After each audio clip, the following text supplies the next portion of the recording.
വെളുപ്പിന് 3:30 എഴുന്നേറ്റ് ഒരു PSC എക്സാം എഴുതാൻ പോയ കഥയാണ്. നമ്മൾ 5:30 ആകുമ്പോഴേക്ക് എത്തി. ഞാനൊരു 6:30 ആയപ്പോൾ സ്കൂളിനകത്തേക്ക് കയറി. നല്ല തണുത്ത കാറ്റ് വീശുന്നുണ്ടായിരുന്നു.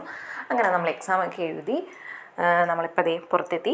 പാലക്കാട് ടൗണിലൂടെ പോവുകയാണേ. നമ്മൾ തിരുവാലത്തൂർ അമ്പലം വരെ ഒന്ന് പോവുകയാണേ. നല്ല പ്രകൃതി രമണീയമായ കണ്ണിന് കുളിർമയേകുന്ന കാഴ്ചകളൊക്കെ കണ്ട് ദേവാലയവും തെങ്ങിൻ തൂപ്പുകളും ഒക്കെ കണ്ട് നമ്മൾ അമ്പലത്തിലെത്തി.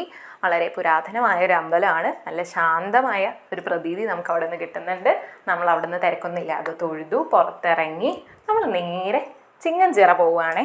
അപ്പോൾ നമ്മൾ പോകുന്ന വഴി ഭക്ഷണം കഴിച്ചു. നമ്മളൊരു 11:30 ആയപ്പോഴേക്കും നമ്മൾ ചിങ്ങഞ്ചിറ എത്തി.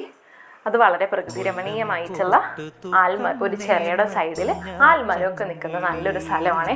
നമ്മളവിടെ കുറച്ച് നേരം സ്പെൻഡ് ചെയ്തിട്ട് നമ്മൾ നേരെ ചെല്ലപ്പൻ ചേട്ടൻ ചായക്കടയിൽ പോയി. ചായക്കടയിൽ വളരെ തിരക്കായതുകൊണ്ടും നമുക്ക് സമയം അധികം കളയാനില്ലാത്തതുകൊണ്ടും മറ്റൊരിലേക്ക് കയറാമെന്ന് കരുതി നമ്മൾ നേരെ സീതാർകുണ്ട് വെള്ളച്ചാട്ടത്തിലേക്ക് പോയി. സീതാർകുണ്ട് വെള്ളച്ചാട്ടം വലിയ തിരക്കൊന്നും ഉണ്ടായിരുന്നില്ല.